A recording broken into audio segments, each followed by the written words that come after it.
Hello, bienvenue sur le podcast I Am The Boss, un podcast business et motivation nouvelle génération qui peut tout simplement changer ta vie. Ici, on parle de tout sans tabou. Alors si tu veux devenir la meilleure version de toi-même, je t'assure que I Am The Boss va devenir ton meilleur pote. N'oublie pas que l'on peut tous réussir. Je suis Eva Wolf et chaque semaine, je te partagerai des astuces et des méthodes simples pour atteindre tes objectifs. Rencontre également des entrepreneurs motivants et ambitieux qui ont réalisé leurs rêves. Es-tu prêt à développer ton entreprise ? C'est parti pour le show. N'oublie pas de me laisser 5 étoiles et un avis sur Apple Podcast. Let's go! Donc dans cet épisode, on va voir comment créer et publier du contenu. J'espère que vous allez bien. On va voir ensemble donc les règles éthiques, donc respecter l'identité et l'image de marque d'une entreprise, donc respecter l'identité de votre entreprise. C'est très important de déterminer une identité de marque. C'est ce qui va faire la différence quand on va voir des posts, des stories, peu importe ce que vous allez mettre sur Internet, que ce soit des photos ou des vidéos. L'idée, c'est que vous ayez la même identité. Donc, je m'explique. Concernant l'identité et l'image de marque, l'idée, c'est d'utiliser du moins toujours la même typographie, avoir le même style de caractère d'écriture ou avoir la même écriture. Avoir une identité de marque aussi par rapport aux couleurs. Ce que je vous invite à faire, du coup, si vous n'avez pas de couleur dédiée, c'est d'en choisir au moins 1, 2, voire 3. Ça va être important d'avoir un code couleur parce que, encore une fois, au premier regard, on sait que c'est vous. Enfin bref, je m'éparpille un petit peu. Mais dans l'idée, vraiment, respecter votre identité de marque. Donc ça va être la première chose qu'on va voir ensemble. Les règles éthiques. Ensuite, on va voir comment on définit, on crée et on publie du contenu sur le web. On verra aussi par la suite, en troisième position, le calendrier éditorial, comment planifier la production de contenu. Et en dernière partie, on verra qu'est-ce qu'un UGC, donc un User Generated Content, le contenu généré par l'utilisateur.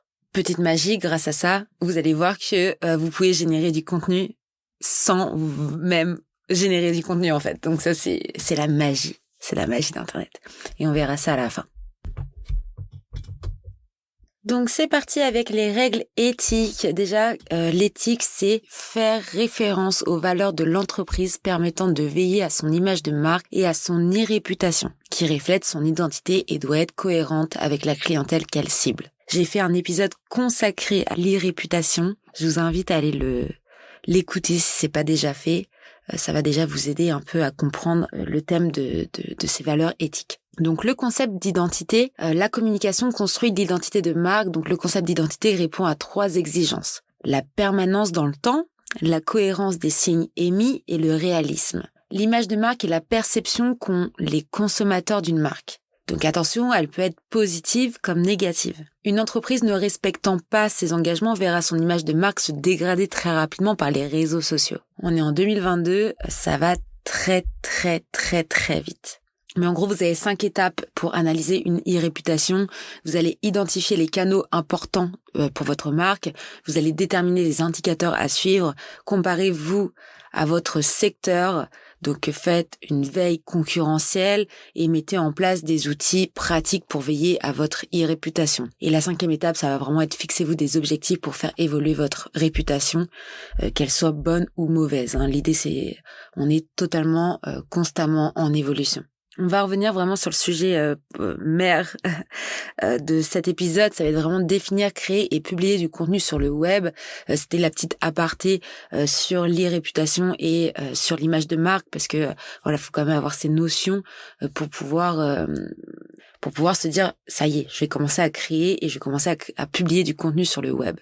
Donc aujourd'hui, on va vous revoir encore une fois tous les réseaux sociaux. Donc vraiment, Facebook, c'est le leader des réseaux sociaux. Ensuite, Instagram, ça va vraiment être pour tout ce qui va être e-commerce, m-commerce, on appelle ça. Twitter, ça va être pour l'information en temps réel sur les réseaux sociaux. LinkedIn, ça va vraiment être tout ce qui est B2B. Concernant Pinterest, ça va vraiment être des épingles au service des réseaux sociaux pour augmenter son référencement. YouTube, ça va être la plateforme vidéo. Snapchat, ça va être la plateforme des filtres.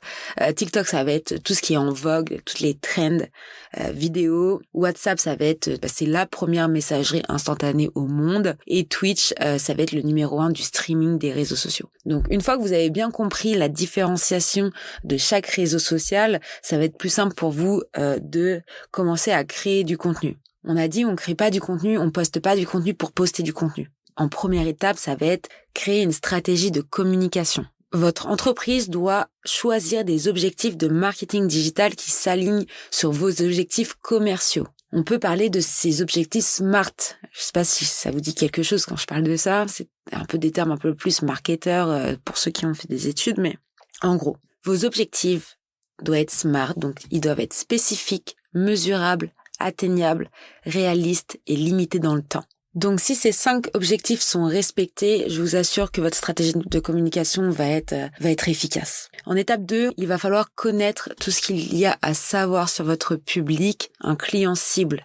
Je vous en ai déjà parlé, avoir ce persona, cet avatar client en tête, ça va être beaucoup plus simple pour vous pour générer du chiffre d'affaires.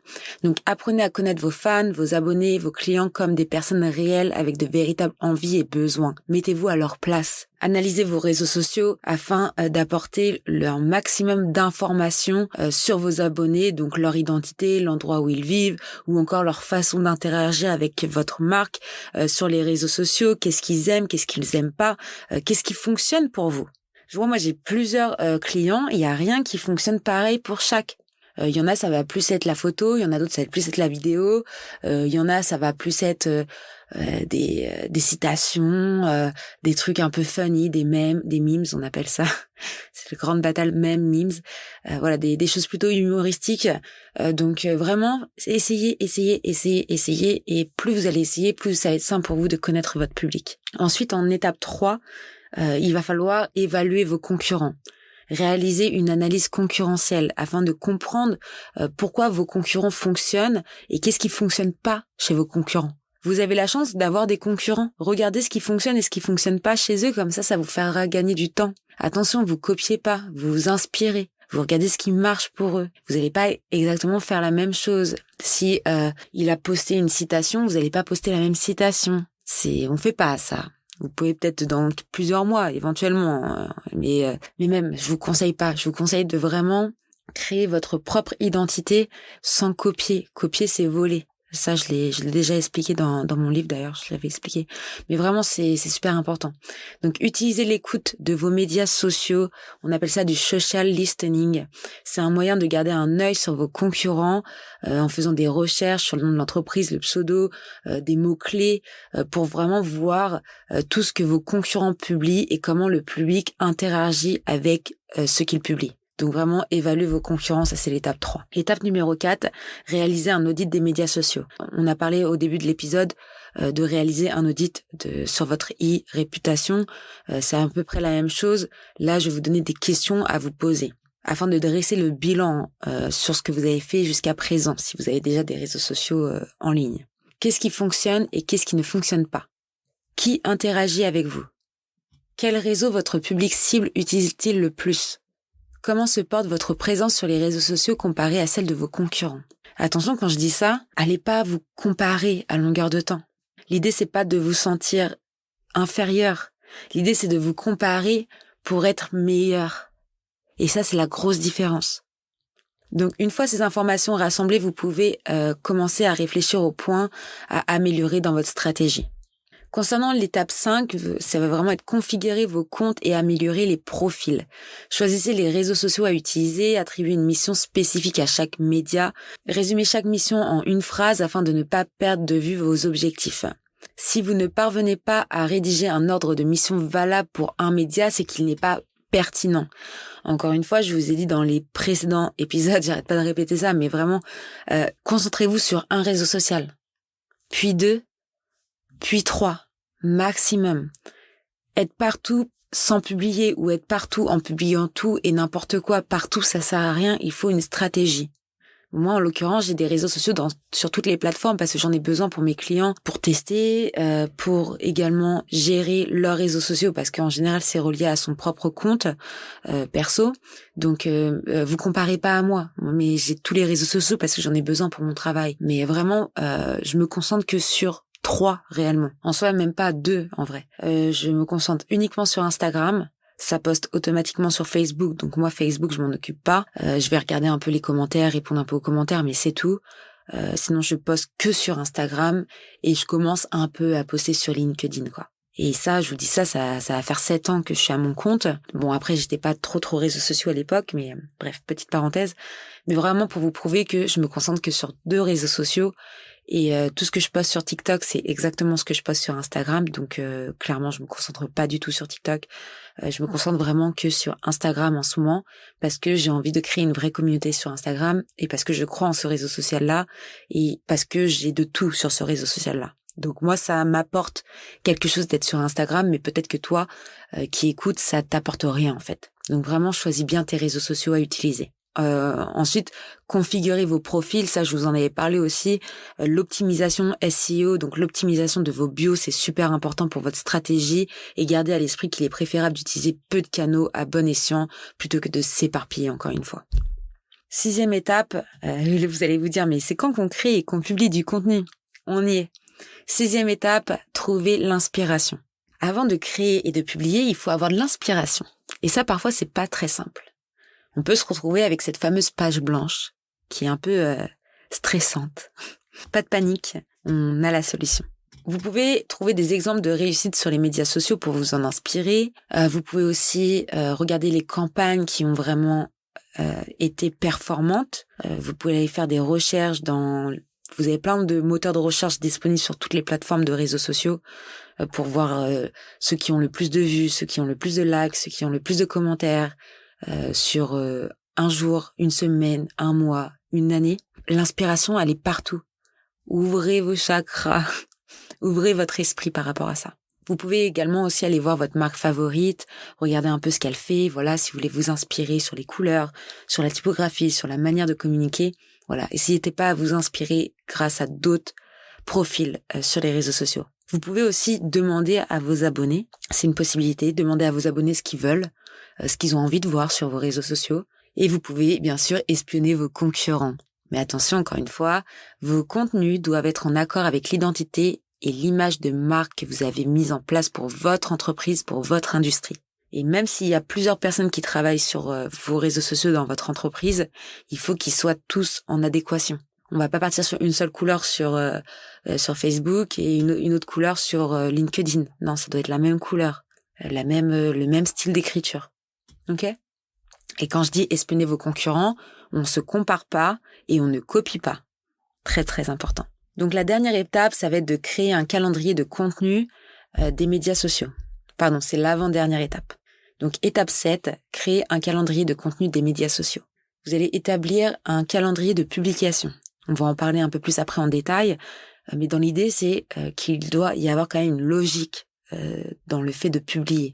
Vous n'allez pas publier 10 photos pour après publier 10 vidéos. Vous allez essayer de faire une photo un jour, une vidéo un autre jour, une autre photo, une citation par-ci, un mème par-là, une inspiration, une réalisation, un témoignage client par-ci par-là. Essayez de mixer vraiment votre calendrier de contenu et vos publications. Pareil, essayez des heures et des dates différentes. Il y a beaucoup plus de connexions, par exemple le mardi et le mercredi et le dimanche, parce que les gens tout simplement ils sont plus relax. Il y a plus de personnes qui sont connectées le matin et le soir parce que c'est hors des heures de travail. Donc voilà, essayez de trouver le bon équilibre pour poster vos contenus. Et le fait de faire un calendrier, ça va vous aider sur une semaine, 1 mois, 2 mois, 3 mois à vraiment atteindre vos objectifs commerciaux. Donc dernière étape, ça va être évaluer et ajuster sa stratégie. Consultez vos indicateurs de performance, les fameux KPIs. Donc en gros, ça va être observer l'activité des visiteurs sur votre site internet afin de savoir avec précision quelle publication attire le plus de trafic. Vous pouvez aussi, quand j'ai dit indicateurs KPIs, ça va être aussi vos indicateurs de performance par rapport à vos objectifs commerciaux et vos objectifs marketing. Donc n'hésitez pas vraiment à réévaluer, tester et recommencer. Plus vous allez créer et publier, plus vous allez voir ce qui fonctionne et ce qui fonctionne pas. Donc n'hésitez pas à réévaluer régulièrement votre stratégie. Utilisez ces informations pour comparer différentes publications, campagnes et stratégies entre elles. Vraiment, analyser, comparer. Ensuite, vous pouvez avoir des stratégies de branding.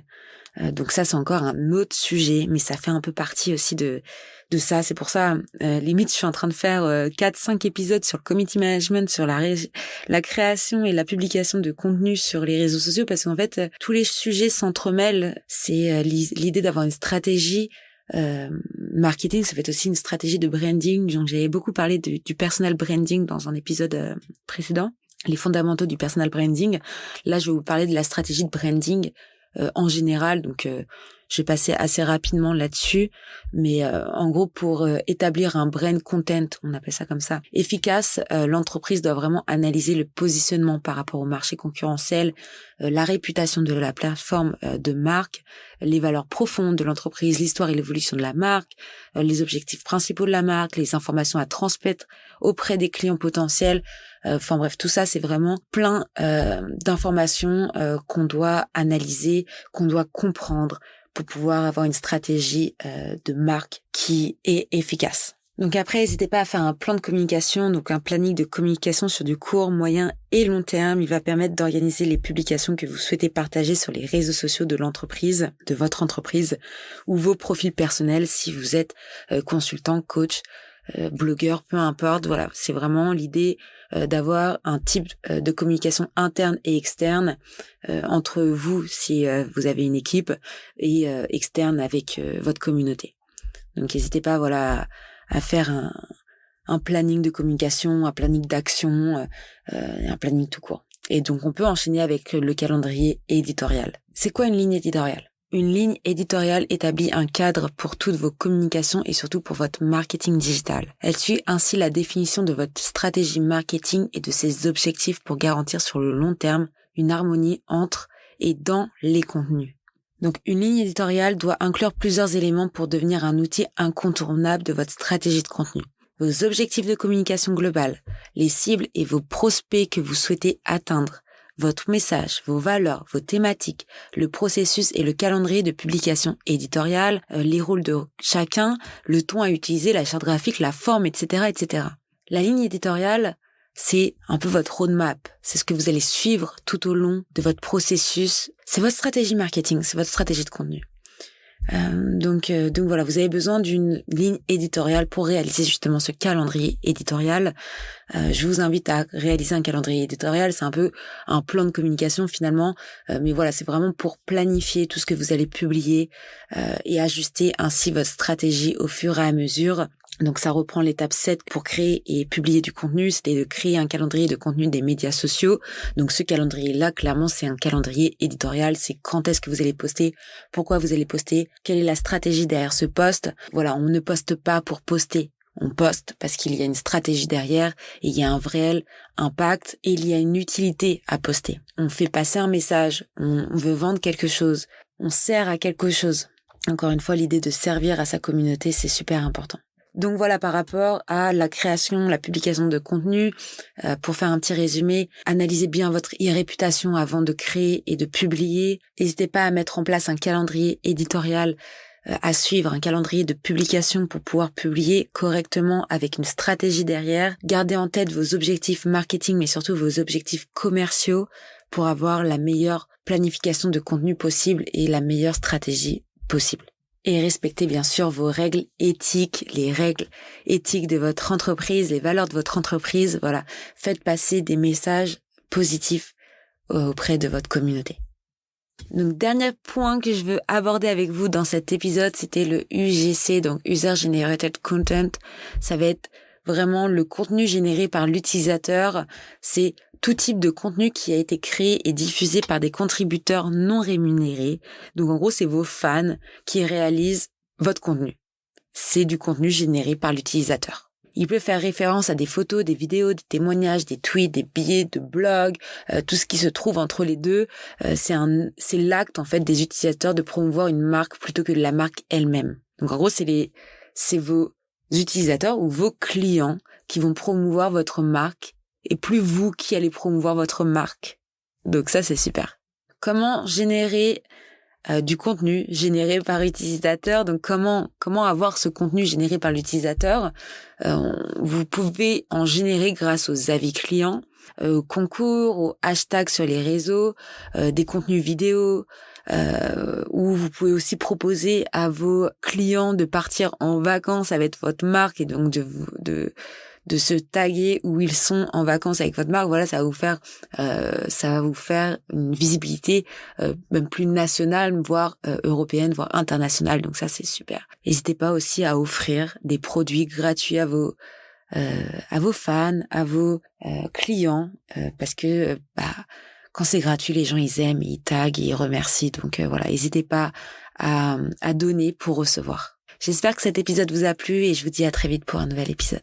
Merci d'avoir écouté cet épisode jusqu'à la fin. Tu peux laisser 5 étoiles à ce podcast, laisser un commentaire sur Apple Podcast pour me motiver et je te dis à très vite pour un nouvel épisode. I am the boss. Merci. En attendant, tu peux me retrouver sur toutes les plateformes evavolf.fr. Découvre également mon nouveau projet Squadmate, un outil révolutionnaire pour les freelanceurs. À très vite.